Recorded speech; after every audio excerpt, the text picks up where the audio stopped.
참으로 우리 야영의 기간 모두 동참해 주셔서 참으로 감사하고 또 헌신해 주셔서 감사합니다.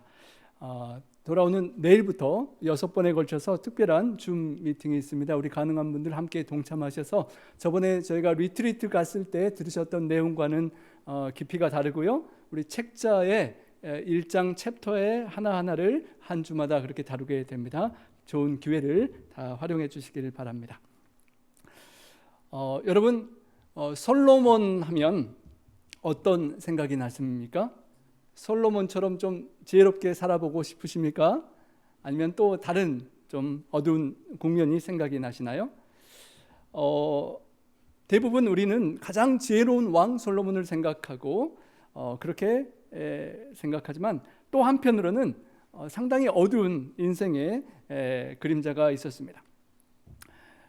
수천 년간 수많은 신학자들 사이에서 조금 퀘스천 마크를 갖게 했던 솔로몬의 삶이 있었던 것입니다. 잠언과 전도서 지혜의 글을 많이 썼던 그 솔로몬이 마지막 인생을 마치기 전에 그모스와 몰록의 우상 신전을 세우고 많은 사람들에게 악한 영향을 미친 것을 우리가 볼 수 있는 것입니다. 성경의 기록대로 보면 수많은 이방 여인들의 유혹에 넘어가는 그의 모습, 그리고 예루살렘 앞산에 그모스와 몰록을 위한 산당을 건축하는 모습, 그리고 하나님의 경고를 무시하고 돌이키지 않는 모습, 그리고 열왕기상 11장 43절에 보면 솔로몬이 그의 조상들과 함께 잠에 그의 아버지 다윗의 성읍에 장사되었다라고 그렇게 성경의 기록을 보고 죄 안에서 사망으로 어쩌면 멸망의 심판을 받을 것 같은 모습으로 보이는 그런 구절로 생을 마감하는 모습을 보기 때문에 어떤 신학자들은 그의 생애를 두고 그런 마음의 부담을 갖는 것입니다. 다윗과 아합은 눈물로 침상을 적시며 회개하였더라라는 그런 회개의 기록이 성경에 명시되어 있는데 솔로몬은 성경책에 그가 죄를 뉘우치고 돌이켰다는 기록이 남지 않았기 때문에 어거스티나 루터 같은 사람은 그가 멸망의 심판을 받게 될 것이라고 생각하기도 하는 것입니다. 여러분은 어떻게 생각하시나요? 솔로몬의 마지막 인생이 타락한 멸망의 삶이었을까요? 아니면 하나님의 은혜를 붙잡는 구원의 소망이 있는 삶이었을까요?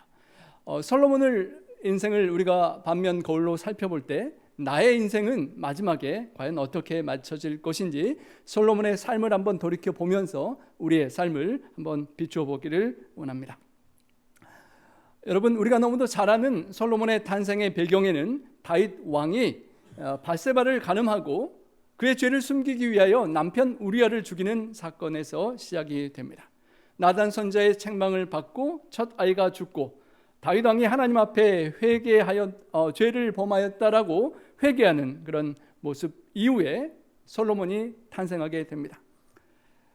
본문은 이러하죠. 그리고 그 솔로몬이 탄생하고 이제는 다윗 왕이 솔로몬을 어느 정도 키운 후에 다윗이 생을 마감하면서 마지막을 이렇게 이야기합니다.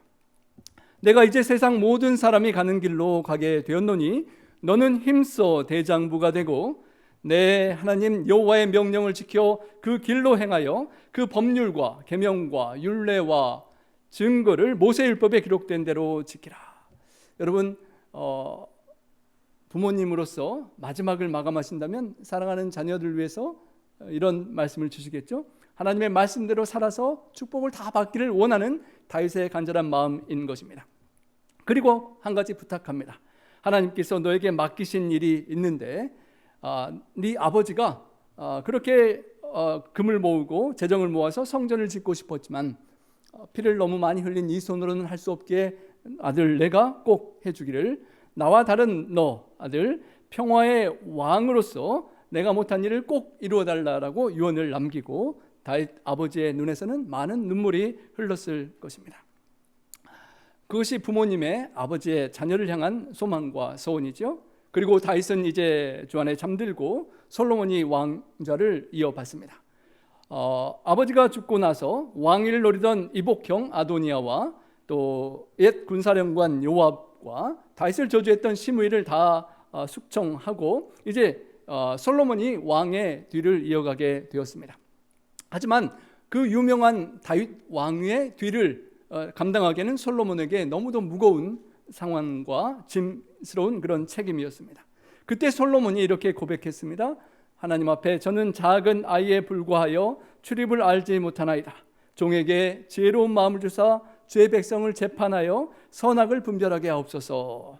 1,000번의 전 번제를 하나님 앞에 기본에서 드리면서 하나님께 간절히 매달렸던 것입니다. 그 당시만 해도 솔로몬이 아버지와 같은 담대함과 모든 것들을 지혜를 갖고 있지 않았지만 내가 부족한 것을 깨닫고 겸손하게 하나님을 부르고 하나님을 의지했던 그런 지혜로운 삶을 시작했던 것입니다. 그리고 우리가 너무도 잘 아는 하나님의 응답이 있었습니다. 내가 너에게 무엇을 해주기를 원하느냐. 여러분이시라면 하나님께서 이렇게 이 시간 물어보시면 여러분 뭘 원하시겠습니까? 여러분 남은 생에 하나님께서 무엇을 해주시기를 원하십니까?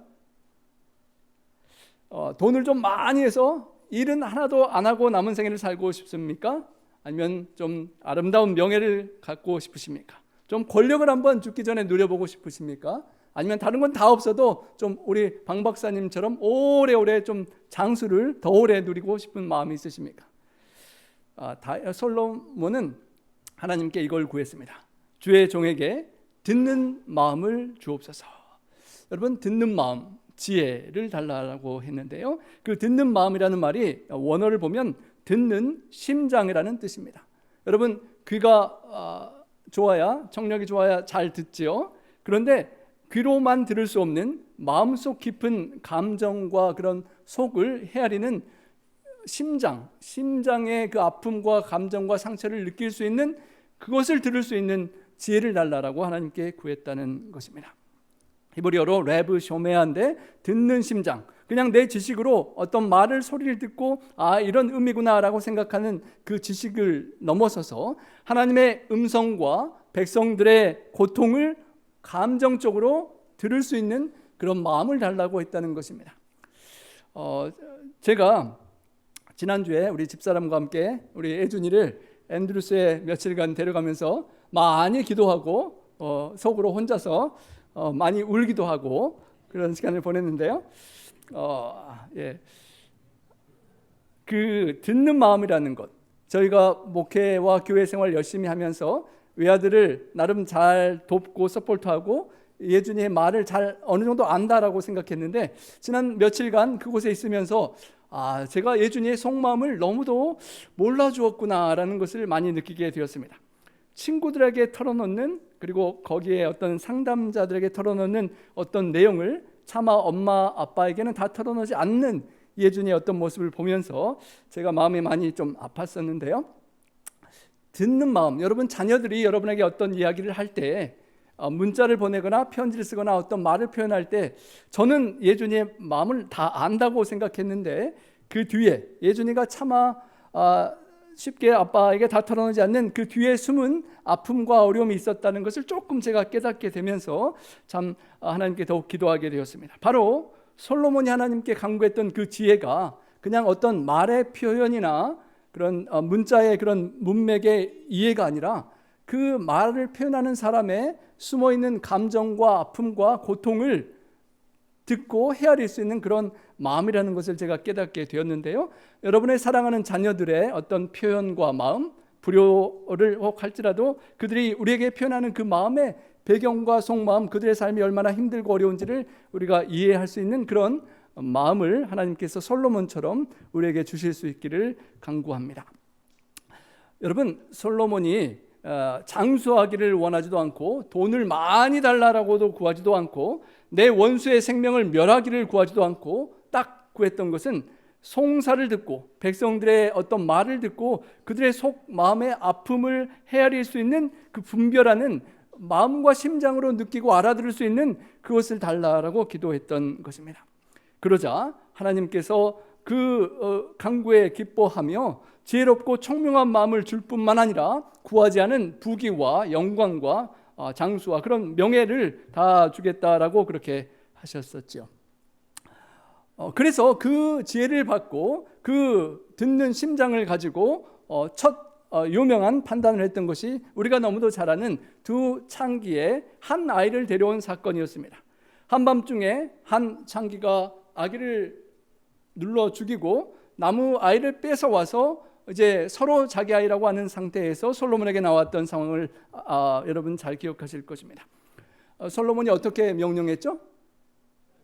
칼을 가져서 둥광 잘라서 나눠라라고 명령하니까 가짜 엄마는 에이 그럼 반씩 합시다 그렇게라고 그냥 말하고, 진짜 엄마는 아이고 절대 안 된다고 그냥 저 사람 주라고, 우리 아이 아니다라고 그렇게 했던 것을 보면서 자기 희생적인 어머니의 마음으로 진짜 엄마를 찾아내는 것을 우리가 그 지혜를 보고 그 당시에 사람들이 놀라게 되었던 것이고 하나님의 지혜를 그렇게 영광을 돌렸던 것입니다.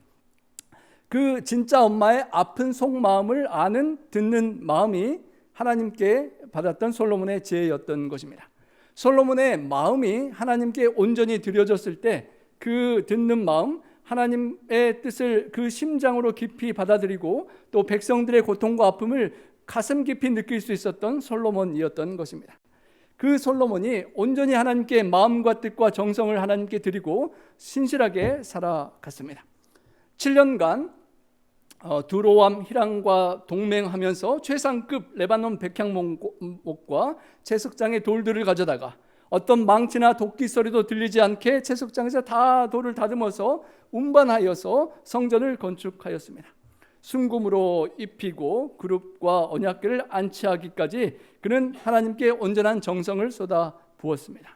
그리고 마침내 18만 명의 인력이 동원되어 7년 동안 수고한 완공된 모리아산의 성전이 지어졌고 언약궤에 성소가 들어가는 순간에 아름다운 하나님의 임재의 영광이 임했습니다.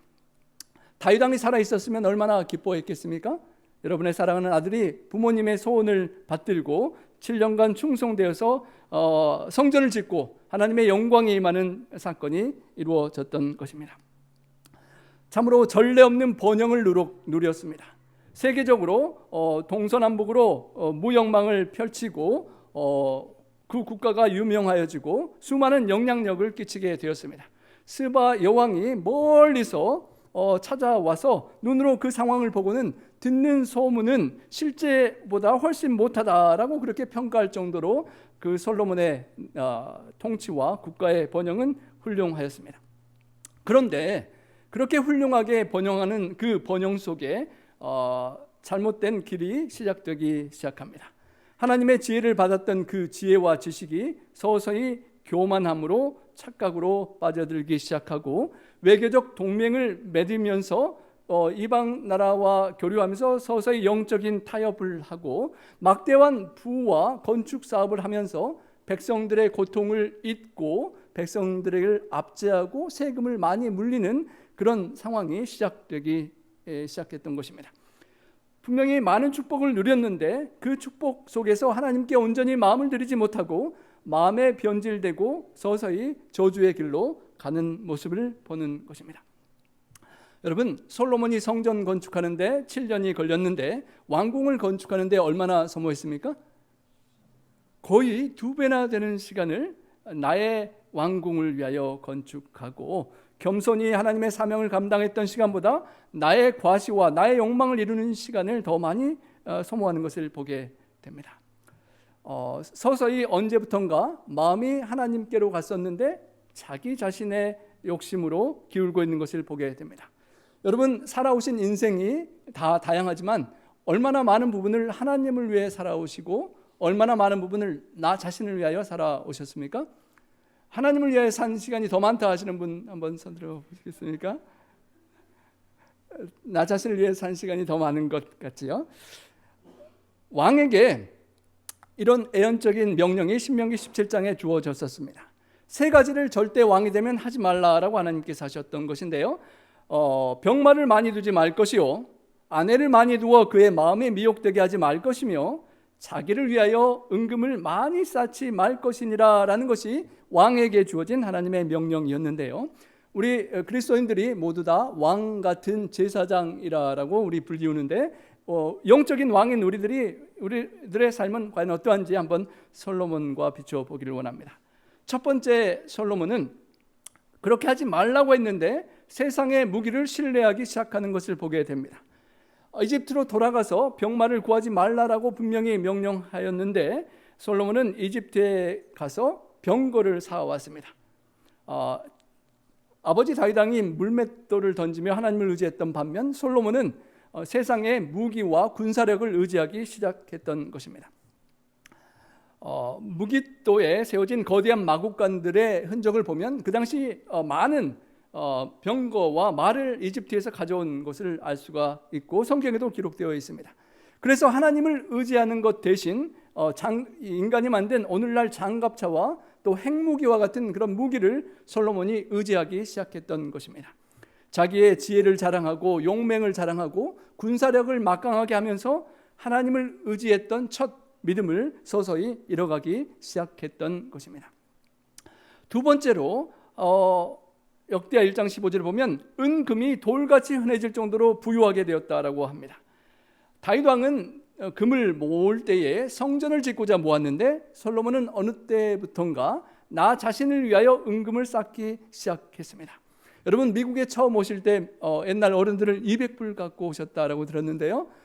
고생하면서 투잡 뜨리잡 뛰고 애들 그렇게 힘들게 서포트 하시면서 어느 순간인가 은행 계좌에 돈이 쌓이기 시작하고 빚보다는 이제 집도 페이하시고 다 여유가 생길 때에 처음에는 하나님을 더욱 많이 의지했었는데 통장에 돈이 많이 쌓이고 은퇴연금도 혹시 꼬박꼬박 들어오시면 그때부터 하나님 없어도 좀 웬만큼은 살 수 있을 것 같다라는 생각이 들 때가 바로 솔로몬의 그런 시험이 들 수 있는 때가 된다는 것입니다.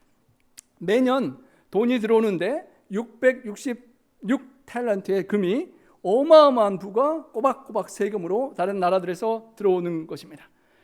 본인이 앉아있는 왕좌와 보좌를 순금으로 만들고 6개의 계단에 사자상들을 세우고 모두 다 황금으로 뒤덮였으니까 황금 안에서 사는 것이죠. 어마어마한 부와 그리고 먼 나라의 왕들이 솔로몬의 지혜를 듣기 위하여 모이는 그런 영예를 누리는 때에 솔로몬은 시험에 들기 시작했던 것입니다. 가장 피크를 찍고 가장 많은 돈이 들어오고 가장 나라가 부강할 때에 하나님을 믿는 믿음 대신 서서히 다른 것들을 신뢰하기 시작했다는 것입니다. 여러분 666이 우리 짐승의 수, 인간의 수, 짐승의 표라고 우리가 알고 있는데요. 세속적인 풍요와 인간의 능력을 신뢰하는 인간적인 그런 모습이 또 이 솔로몬의 모습 속에 상징적으로 나타나는 것입니다.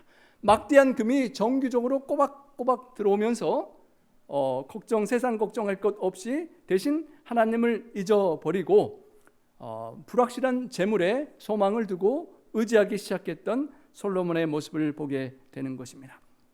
재물이 많이 오는 것이 죄는 아니었는데 안전의 근원을 하나님 대신 재물에 두기 시작할 때 그 금을 하나님의 뜻을 위하여 사용하는 것이 아니라 자신의 궁전을 짓고 자신의 편함과 안락을 위해 사용했을 때에 시험이 되기 시작했다는 것입니다.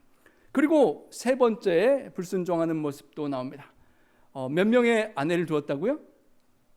700명. 그리고 추가로 첩을 300명에서 1000명을 데리고 있었다라고 합니다. 여러분 남자분들은 혹시 부러운 생각이 잠시 들지도 모르겠는데요. 성경의 내용을 자세히 보면 결코 부러워할 것이 아님을 우리가 알게 됩니다.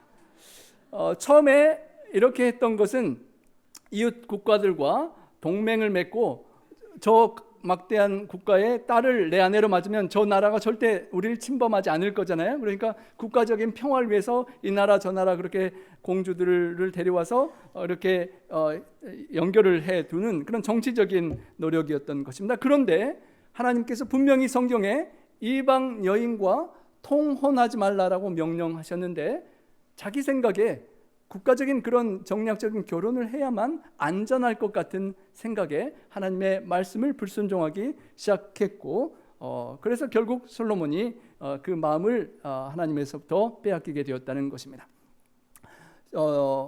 이집트와 모압, 암몬, 에돔, 시돈 주변에 알려진 여러 강대국들의 여인들을 데려오면서 그런 안전망을 세웠는데요. 매일 밤 화려한 연회를 펼치고 이국적인 향기와 음악 속에서 한때 가장 지혜로웠던 왕이 이제는 쾌락의 미궁 속에서 길을 잃기 시작하는 것입니다.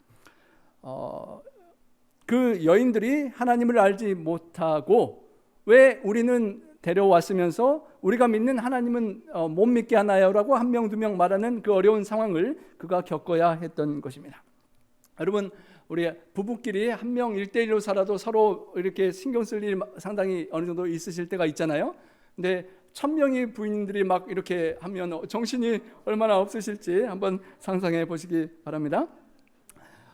처음에는 솔로몬이 하나님을 사랑하였더라라는 표현이 성경에 있는데 열왕기상 11장 1절에는 솔로몬이 그들을 사랑하였더라라는 말이 나옵니다.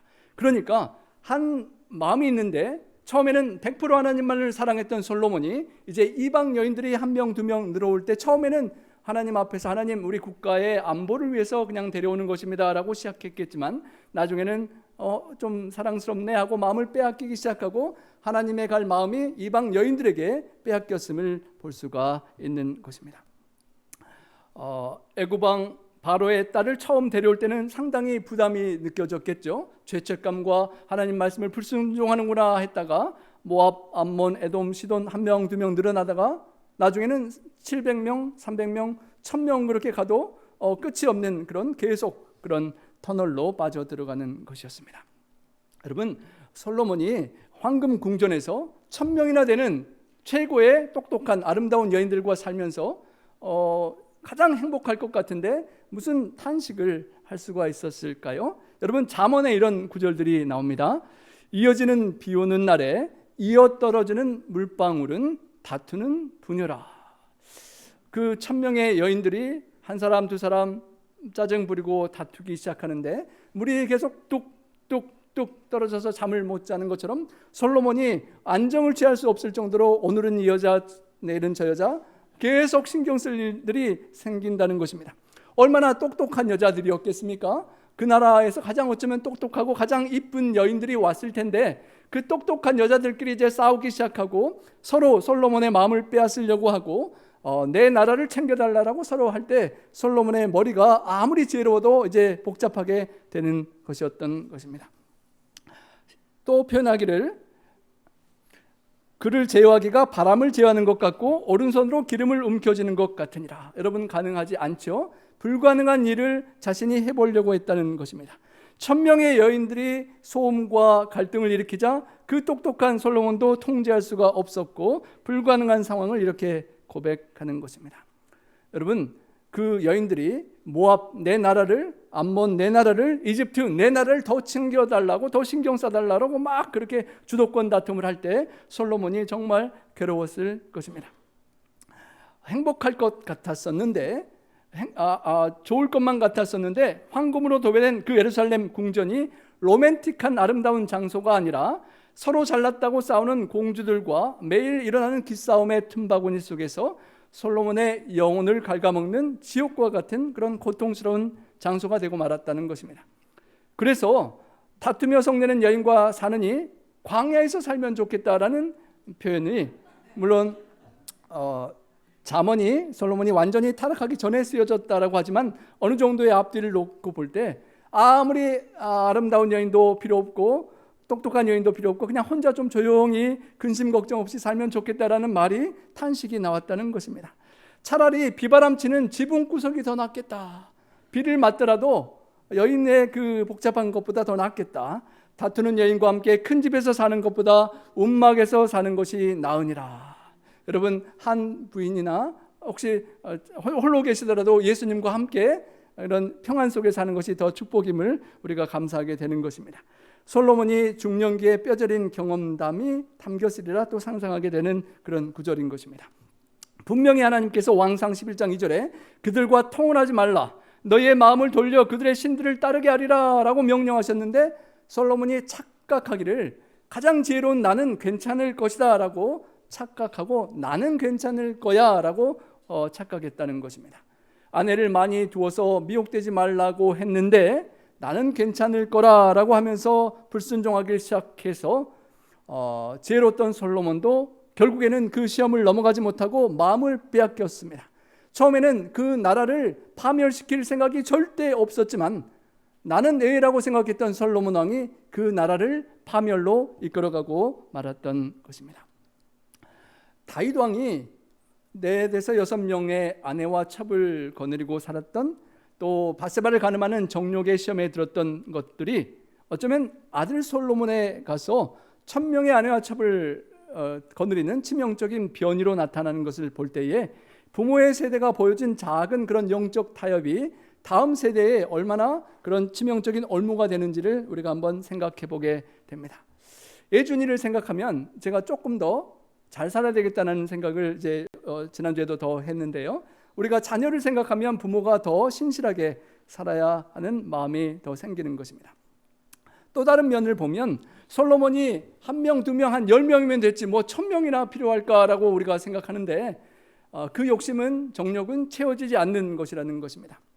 우리와는 상관없는 이야기 같지만 오늘날 여러분 핸드폰 속에 수많은 온라인상에 보이는 멋진 우리 손흥민 선수나 아름다운 누군가 또 있다면 우리 남편이나 아내와보다 훨씬 멋져 보이는 누군가가 자꾸 우리 이미지 속에 나타날 때 솔로몬처럼 실제 남편 아내를 그렇게 갖진 않지만 우리 마음과 생각 속에 하나님이 허락하신 배우자 외에 다른 이상향이 1명, 2명 생긴다면 솔로몬이 겪었던 그런 시험에 우리도 사탄이 들게 할 수 있다는 것임을 또 기억해야 할 것입니다.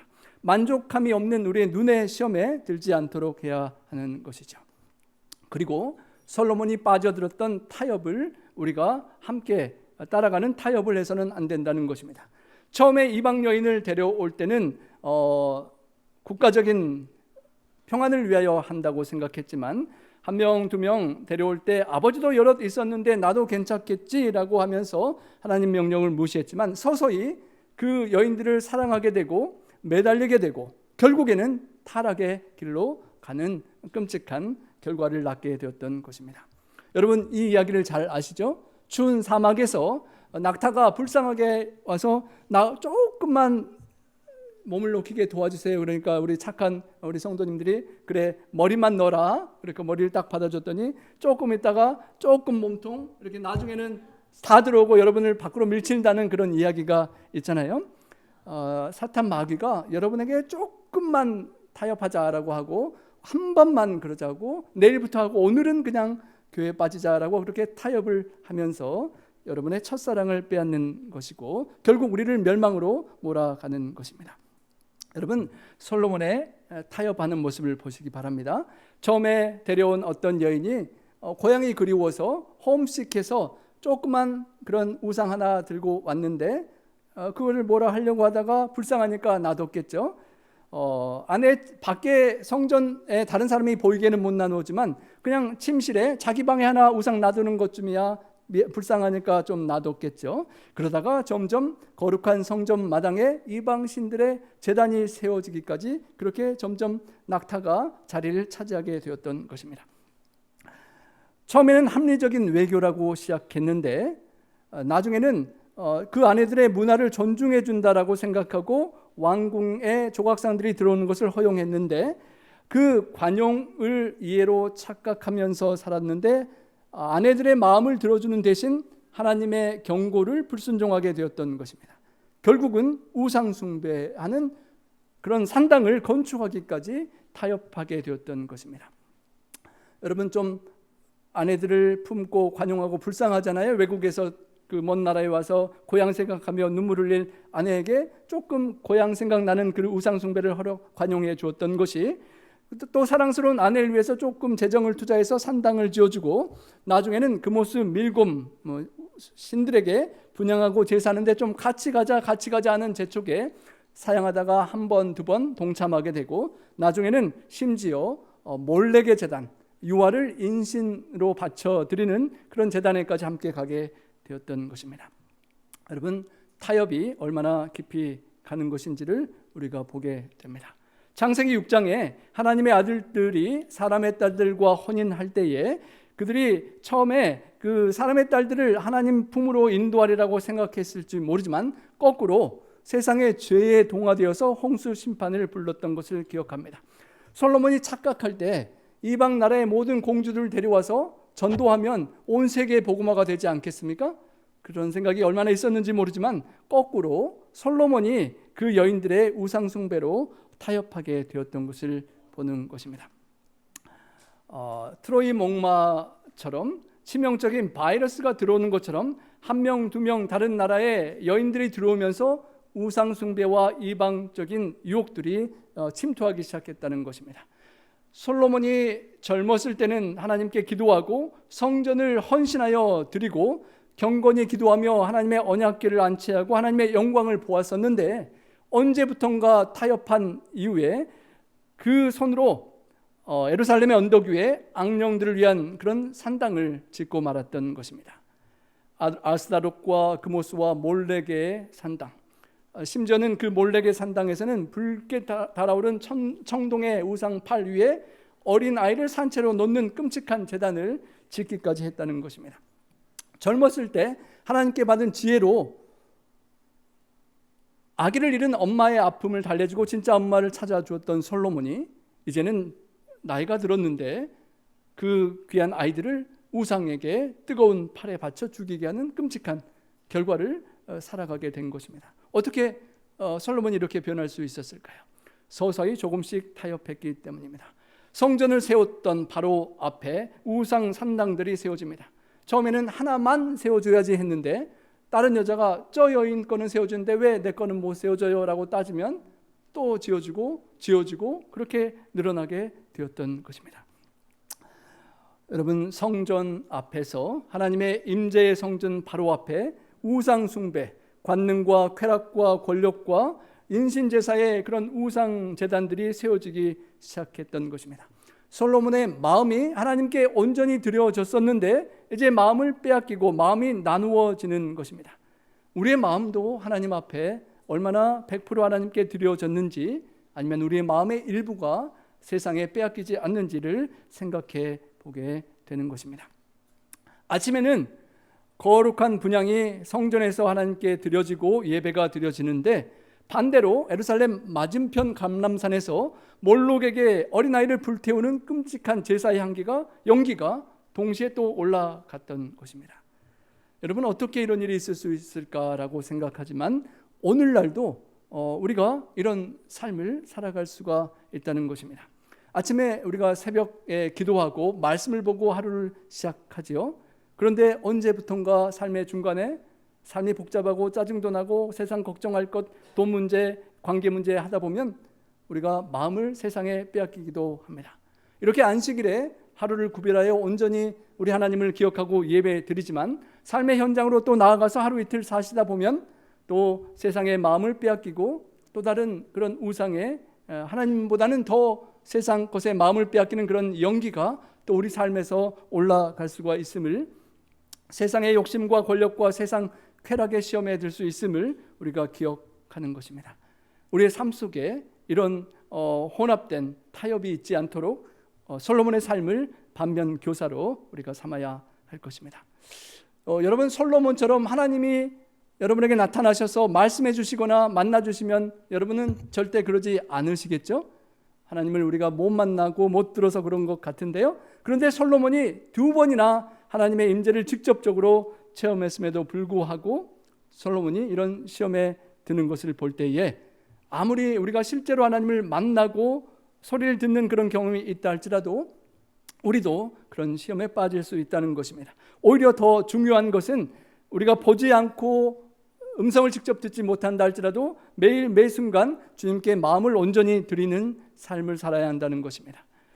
기본에서 하나님께서 지혜를 주시는 축복의 경험과 성전을 봉헌한 이후에 하나님께서 축복하시면서 대신 다른 신을 섬기면 끊어질 것이라는 경고를 주셨고, 또 한 번의 선고를 들을 때 내가 반드시 이 나라를 찢어 내 신하에게 주리라 라는 하나님의 선고가 있었을 때에 솔로몬이 어떻게 했죠?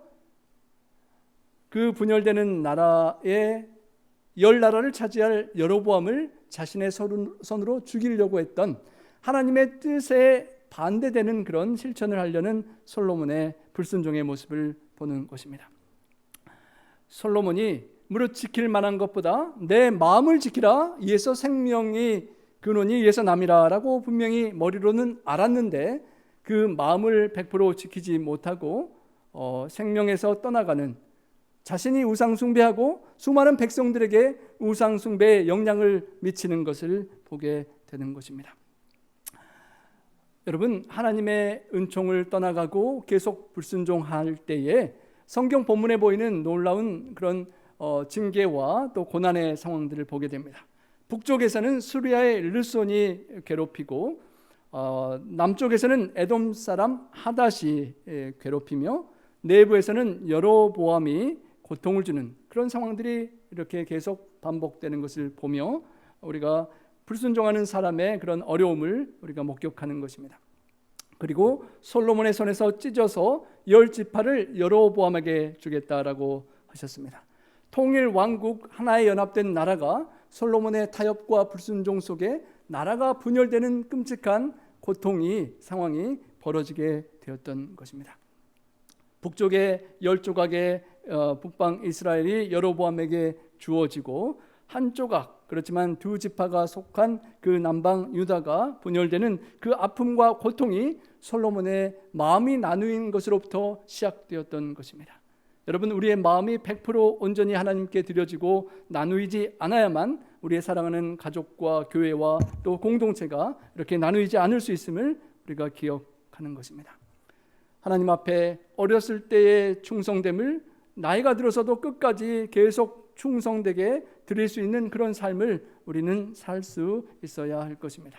10대의 소년 솔로몬이 이제 장수하지도 못하고 60대의 생을 마감하는 그 상황의 반전과 넘어지고 무너지는 것을 볼 때에 우리가 오늘 첫사랑으로 하나님께 드렸던 신실함을 마지막까지 끝까지 신실하게 하나님께 드릴 수 있는 우리 모두가 될 수 있기를 간절히 소망합니다. 여러분, 솔로몬이 모든 것을 경험해보고 이렇게 고백했습니다. 함께 읽어보겠습니다. 헛되고 헛되며 헛되고 헛되니 모든 것이 헛되도다. 1000명의 여인들이 있고 그렇지만 마음을 나눌 수 없었고 산더미 같은 금이 있었지만 평화가 없었고 하나님을 떠나갔던 그의 삶이 헛된 것임을 그는 마침내 깨닫게 되었습니다. 모든 일들을 해보고 수고의 모든 결과를 누려보았지만 바람을 잡는 것처럼 못 잡는 무익한 것이었음을 그는 경험하게 되었습니다. 여러분은 인생에 무엇을 좀 가져보면 행복하시겠습니까? 솔로몬처럼 많은 돈, 멋진 배우자, 수많은 명예 권력들을 다 우리 인생의 깔때기에 담아보아도 마지막 결과는 연기처럼 헛된 것이라는 것입니다. 하나님을 잃고 세상에서 추구하는 모든 것들이 헛된 연기와 같다라고 그는 고백하였습니다. 하지만 다윗의 언약 때문에 죄를 범하면 매와 인생의 채찍으로 징계하겠지만 빼앗지는 아니하리라라는 그 하나님의 약속 때문에 솔로몬의 때에 그 모든 심판이 이루어지지 않는다는 그 언약을 붙들고 그런 솔로몬에게 하나님의 언약의 용서와 회복이 있었고 그래서 전도서를 기록하고 나처럼 이렇게 살지 마십시오라고 전파하고 회개했기에 하나님의 은혜로 구원 얻을 수 있으리라는 그런 또 소망을 신학자들이 또 갖게 되는 것입니다. 여러분, 하지만 이런 실패를 거치지 않았더라면 얼마나 좋았겠습니까? 배교의 끝자락에서 솔로몬이 남긴 증언이자 회개록이 전도서가 아니라 그런 죄악에 빠지고 악한 영향력을 남기지 않고 그런 글을 남길 수 있었더라면 얼마나 좋았을까라고 생각하게 되는 것입니다. 솔로몬 개인의 영혼이 하나님의 은혜로 하나님의 언약으로 구원받는다 할지라도 그의 삶이 남긴 사회적인 가마력은 엄청나게 악하고 독한 것이었습니다. 그가 지은 산당에서 수많은 사람들이 음란과 쾌락에 빠지고 자녀들을 죽이고 그런 우상숭배에 빠져들고 결국은 나라가 분열되고 결국은 두 나라가 다 망하게 되는 결과가 솔로몬의 죄악의 타협으로부터 시작되었다는 것입니다. 여러분, 함께 한번 읽어보겠습니다. 죽은 파리가 향기름으로 악취가 나게 하는 것 같이 적은 우매가 지혜와 존귀로 패하게 하느니라. 아무것도 아닌 조그만 파리 한 마리 같지만 그 솔로몬의 하나님의 놀라운 지혜에 그 속에 타협함으로 죄악으로 빠져들었을 때에 그것을 다 망쳐버리는 그런 삶, 그런 삶을 우리는 결코 살아서는 안 될 것입니다. 여러분, 물이 한 방울 떨어질 때 이렇게 파문이 일지요. 나의 한 번의 경솔한 행동과 한 번의 부주의한 말과 불순종의 선택이 내 곁에 있는 자녀들과 가족들에게, 또 이웃들에게, 성도들에게, 또 천국의 복락을 상실하는 그런 결과를 낳게 하는 그런 파문의 법칙을 우리는 기억해야 하는 것입니다. 여러분은 어떤 인생의 파문을 남기고 싶으십니까? 솔로몬처럼 그런 악한 끔찍한 파문을 결코 남기지 않는 우리 모두가 될 수 있기를 원합니다. 여러분, 솔로몬에게처럼 하나님이 직접 2번이나 만나주신 그런 경험이 우리에게 없어도 괜찮습니다. 잠언을 또 전도서를 기록할 정도로 놀라운 지혜가 우리에게 없어도 괜찮습니다. 그리고 우리가 아무리 나이가 들고 장수하고 연륜이 쌓아진다고 할지라도 솔로몬의 노년은 오히려 죄의 경량성을 고착화시켰던 것을 봅니다. 그 무엇보다도 우리에게 필요하고 중요한 것은 그리스도 안에 머물고 하나님께 우리의 마음을 늘 하루하루 100% 드리며 살아가는 것입니다. 그래서 신명기 17장 19절에 이런 명령을 하나님께서 주셨습니다. 평생에 자기 옆에 두고 읽어서 그의 하나님 여호와 경외하기를 배우며. 여러분, 우리가 매일 성경 말씀을 깨어서 말씀을 읽고 우리 옆에 두고 읽고 묵상하며 하나님을 경외하는 삶을 하루하루 그렇게 신실하게 살아가면 솔로몬 왕 못지않은 훌륭한 삶을 살아갈 수가 있는 것입니다. 솔로몬 왕이 1000명의 여인의 이야기를 듣느라 수많은 건축과 그런 일들에 빠져들면서 하나님의 말씀 듣기를 소홀히 하면서 솔로몬은 타협하게 되었습니다. 여러분, 세상에 수많은 일들이 있고 해결해야 될 일들이 많이 있지만 우리 옆에 하나님의 말씀을 두고 읽고 실천하고 경외하기를 배우는 일만큼은 결코 타협하거나 뒤로 물러가게 하지 않으시기를 간절히 소망합니다. 그 말씀이 우리에게 하나님을 경외하게 하고 우리의 마음이 교만해지는 것을 막아주고 여러분의 생명과 여러분의 통치의 영향력의 왕국이 장구하게 하는 그런 축복의 근원이 되는 것입니다. 일의 결국을 다 들었으니 하나님을 경외하고 그의 명령들을 지킬지어다. 이것이 생명을 가진 우리 모두의 본분이기 때문입니다.